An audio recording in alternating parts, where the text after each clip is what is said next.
Hello students, welcome to EPG Pathshala. I am Dr. Pooja Mehta from Inder Kumar Gujral, Punjab Technical University, Kapurthala, Punjab. Today we are going to talk on the module Motivation Process Theories from the paper Organizational Behavior. After completing this module, you will be able to understand the meaning of process theories of motivation, describe the classification of process theories, critically evaluate various process theories of motivation. In the earlier module, we did content theories of motivation. We discussed that content theories of motivation focus more on the relevance of intrinsic needs in the process of motivation. Various researchers like Maslow, Elderfer, Herzberg, and McClelland pointed out the reality of human needs and their role in activating and energizing human behavior. But sadly, all content theories treated all employees alike, all situations alike, and assumed that there is only one best way to motivate the employees. The content theories did not take into consideration individual differences and hence uniqueness of individual needs. Therefore, in recent years, a different approach to understand the concept of motivation has emerged out. This approach constitutes process theories of motivation. Process theories of motivation view motivation as an individual's decision to act in a particular manner.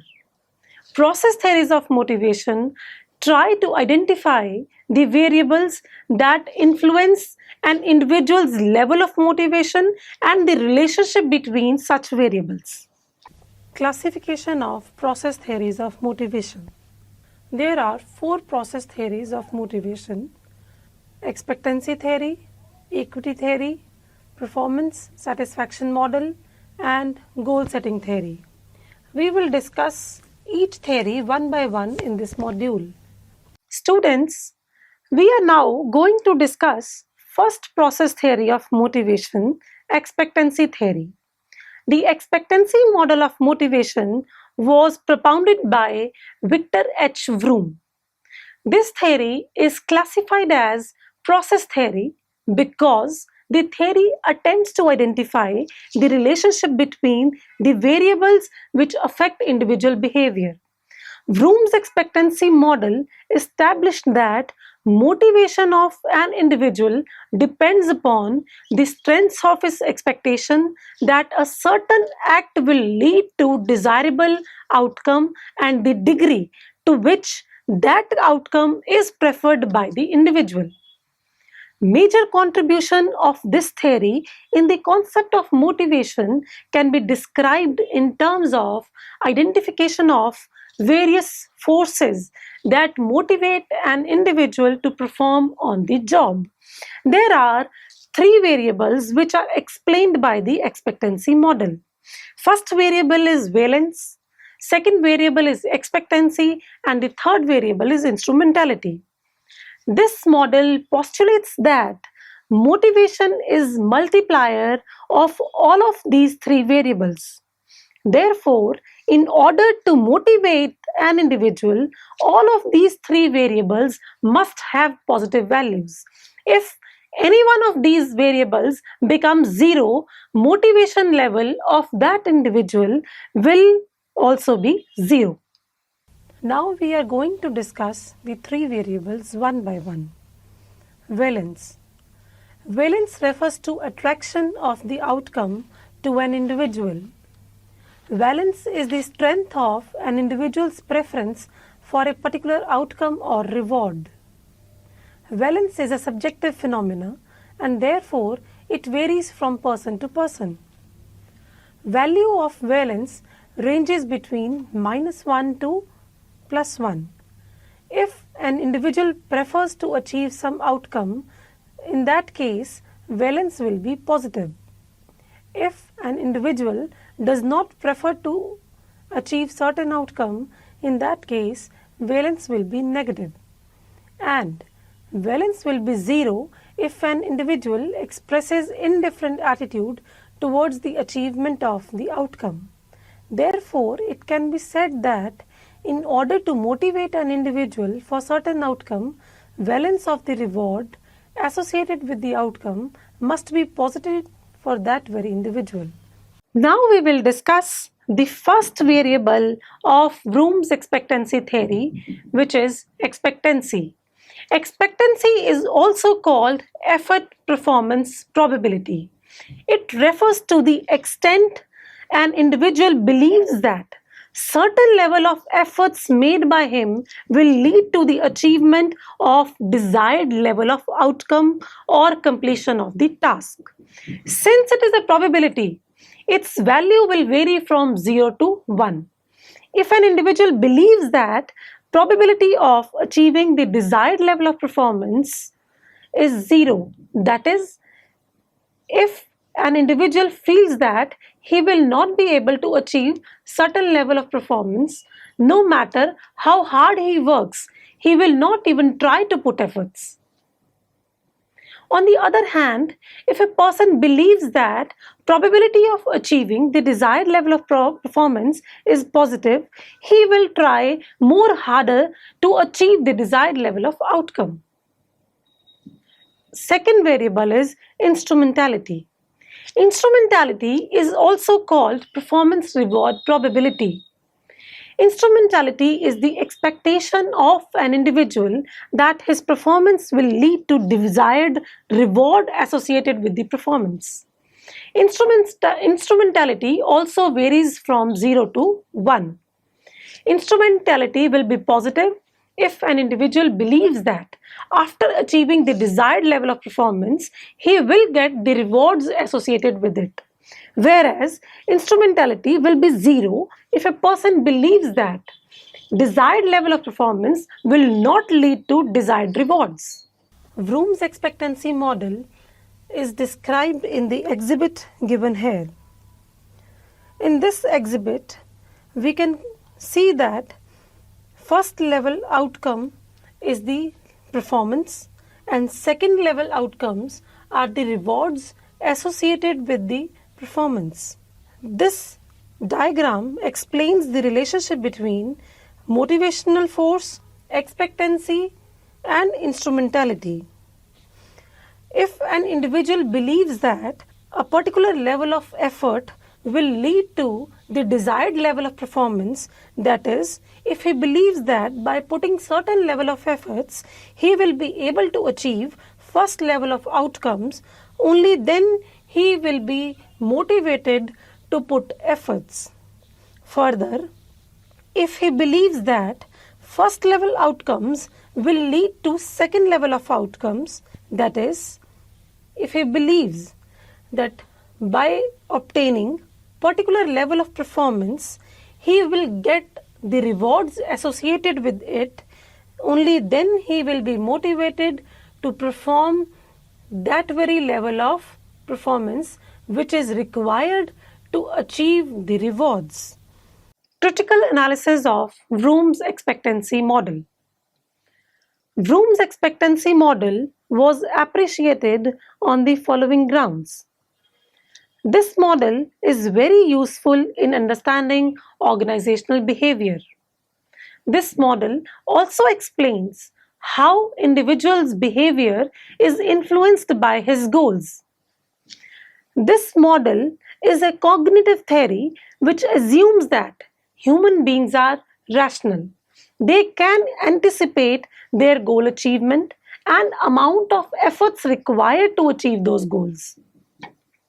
This theory also says that motivation is not just about the satisfied and unsatisfied needs of individuals. Efforts made by an individual can result in achievement of desirable rewards, which in turn will improve the level of motivation. Despite of these advantages, the model also suffers from some limitations. Now we will discuss those limitations.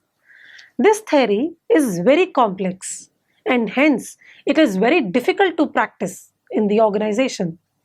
The theory assumes that human being to be rational, who makes all decisions consciously. But in reality, so many decisions are taken without conscious thoughts. This theory also cannot provide for that managers don't have enough time to implement such a complex model on the job.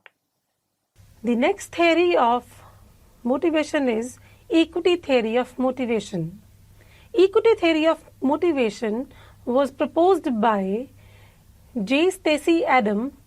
This theory is the most popular and developed version of equity. It is based on the simple assumption that all individuals expect to be treated fairly. According to this theory, equity is the perception of employees that they are treated equally as compared to the others, and inequity is the perception of employees that they are treated unfairly as compared to the others. Employees always assess what they get from the job against the inputs they put into the job. They also compare their outcome input ratio with the outcome input ratio of other relevant individuals, which means that employees always tend to compare their level of efforts and salary with the other people in the organization. If individuals perceive that their outcome input ratio is equal to the outcome input ratio of others, that is, if they feel that they are getting salary equal to the others, in that case, state of equity will prevail. But if an individual perceives that his ratio of outcome to input is unequal, that is, if the employee feels that he is overpaid or underpaid, in that case, state of inequity will prevail. We can see the state of equity and inequity with the help of these equations. In the first equation, individual's outcome input ratio seems to be equal to the outcome input ratio of the other person with whom the individual is making comparisons. In this case, state of equity exists.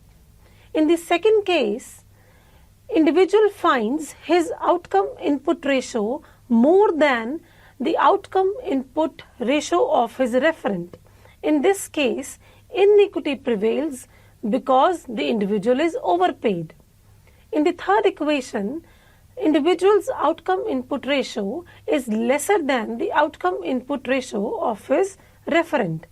In such case, inequity exists because of the employee is underpaid. The theory suggests that there are 4 possible comparisons which an employee makes with others. These comparisons are discussed as follows. First comparison is self-insight. This comparison happens when an employee compares himself with his own previous experiences at some different position but in the same organization, in his current organization. Next comparison is self-outside comparison. Self-outside comparison states that when an employee compares himself with his own previous experiences at some different position outside his current organization. Third comparison is other inside. This type of comparison describes when an employee compares himself with another individual inside his organization. Fourth comparison is other outside. This is the comparison when an employee compares himself with another individual in some other organization. The theory of equity postulates that when an individual perceives the feeling of inequity, he will be motivated to reduce inequity. Not only those who experience inequity feel motivated to reduce it, but even those who experience equity will be motivated to maintain it. In order to reduce the feeling of equity, an individual may choose the following alternatives. The first alternative is changing the input. A person can change the level of inputs he is putting in his job depending upon the feeling of equity or inequity. Second alternative is changing the outcome. A person may request the management to increase his outcome if he feels it inequitable. Third alternative is change the perception of self. Instead of altering the inputs or outcomes, individuals may change their perception about themselves. For example, if they are overpaid, they can feel as if they are paid more because their tasks and assignments are more challenging. Change the perception about others. In order to reduce the feeling of inequity, people can change their perception about others. For example, if a person feels that he is getting more salary than others, he may start thinking like the other person's job is not contributing enough in the organization. That is why he is getting more salaries than others. The another alternative is choose a different person from comparisons.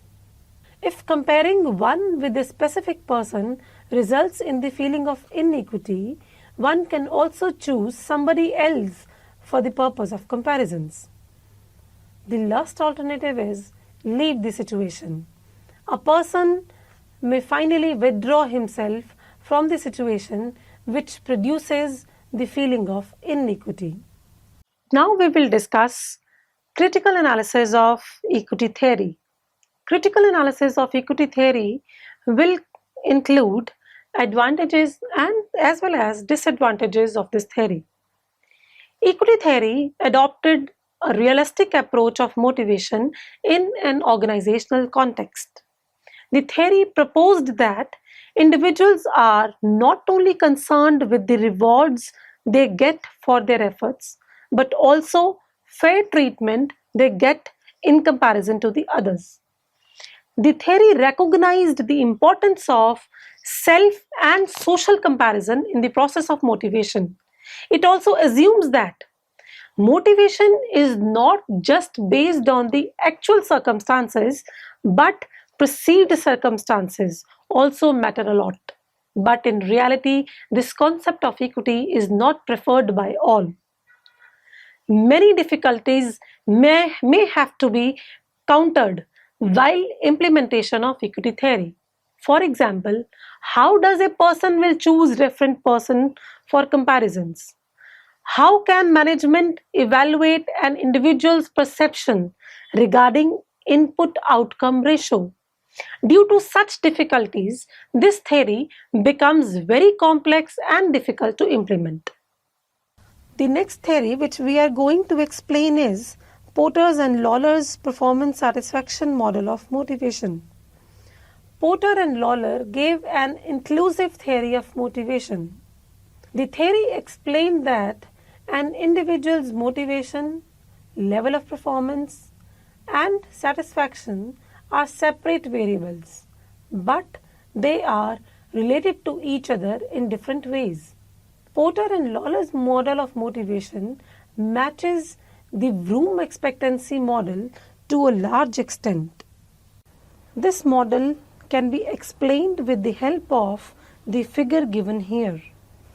The figure clearly shows that this multivariate model of motivation explains the relationship between effort, performance, and satisfaction. It is very important to notice here that effort leads to performance, but the relationship between effort and performance is not direct. The relationship between effort and performance is influenced by individuals' abilities and traits, and also by the perception about the role he is performing. Further, the desired level of performance results into the intrinsic rewards and extrinsic rewards associated with the performance. But perceived equitable rewards determine the level of satisfaction of an individual, which means that if the person feels that he is getting equal rewards, only then he will be satisfied. But if he feels a sense of inequity in terms of rewards received, in that case he will not be satisfied. This model is based on the following assumptions. The model assumes that employees are rational beings who take decisions very consciously. All employees have different needs, desires, and goals. Individual behavior is determined by a combination of situational factors, environmental factors, employees' traits, and perception about the role. The variables explained by this model are discussed as follows. The first variable given by this model is effort. Effort refers to the energy which an individual put to perform his job. The second variable given by this model is value of reward. Value of reward refers to the degree of attractiveness of rewards associated with the performance. The third variable is perceived effort reward probability. This probability refers to the probability that certain level of effort will lead to desired level of performance, and further probability that the performance will lead to certain kinds of rewards.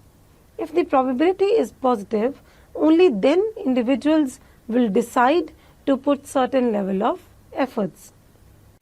Another variable of this model is performance. Performance is the outcome of efforts made by an individual. The level of performance is influenced by abilities, traits, and individual's perception about his role. Abilities of an individual include knowledge, skills, and intellect to perform the job. Fifth variable of this model is rewards.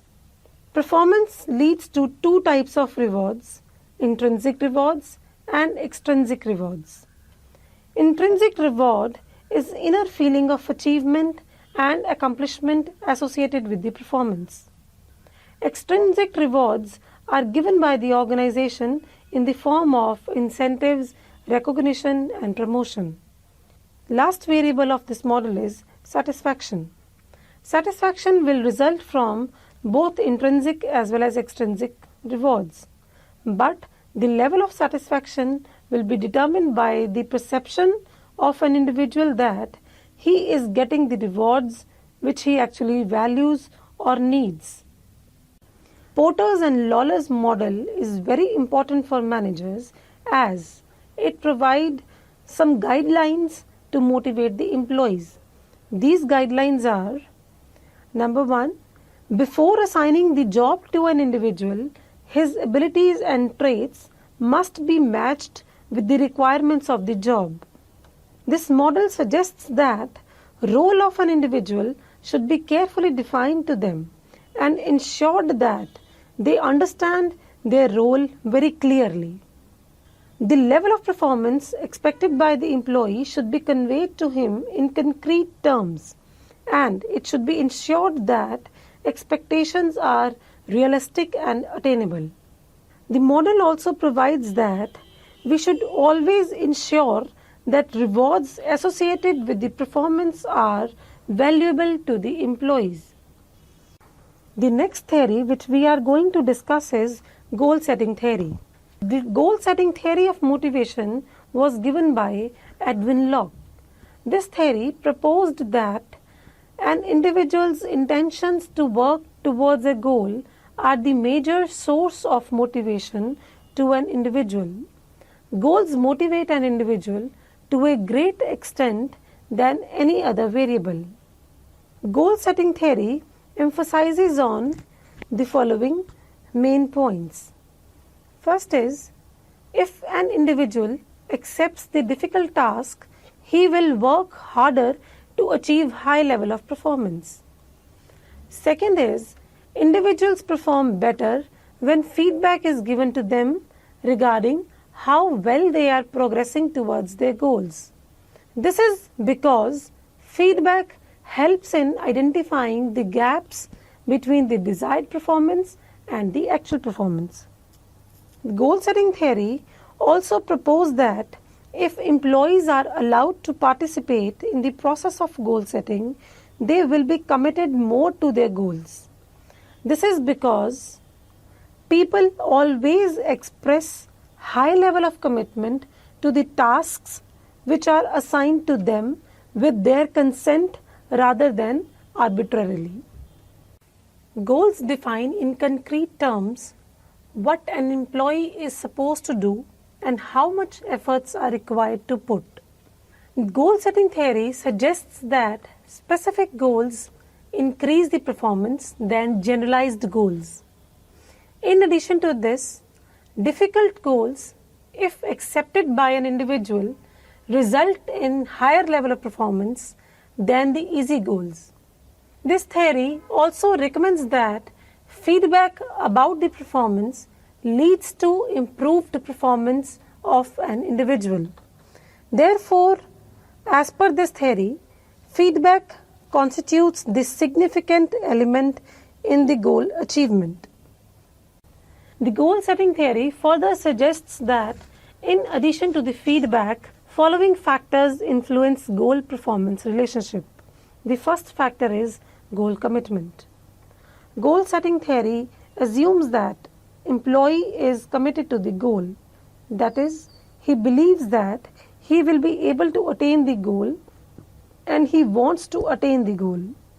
The commitment will be higher when the goals are made public and when goals are assigned with the consent of the employee rather than arbitrarily assigned by the boss. The second factor is self-efficacy. Self-efficacy refers to the belief of an individual that he is competent enough to perform the task. More will be the self-efficacy, more will be the confidence of an individual that he will be able to accomplish the task. The third characteristic of goal setting theory is task characteristics. The goal setting theory cannot be implemented on every type of task. The goals substantially affect the performance when tasks are simple, well learned, and independent. After discussing all the three factors, we can summarize that difficult and specific goals are a good source of motivation and can lead to higher level of performance. But while implementing this theory, managers must ensure that goals assigned to the individuals are aligned with the organizational goals. So dear students, let us now summarize what we have learnt in this module. In recent years, a different approach to understand the concept of motivation has emerged out. This approach is called process theories of motivation. This approach views motivation as an individual decision to act in a particular manner. Process theories of motivation try to identify the variables that influence individuals' level of motivation and also the relationship between such variables. Process theories of motivation include Vroom's expectancy theory, Adams' equity theory, Porter and Lawler performance satisfaction model, and goal setting theory. Vroom's expectancy theory explained that motivation is the function of three variables: valence, expectancy, and instrumentality. Adams' equity theory explained that individuals have a basic drive to be treated fairly and their level of motivation depends upon the perception of equity. Thirdly, Porter and Lawler models of performance satisfaction discussed the role of individuals' abilities, traits, and role perception in the relationship between efforts, performance, and satisfaction. Lastly, goal setting theory, which we discussed in this module, explained that difficult and specific goals are a good source of motivation and can also lead to a higher level of performance.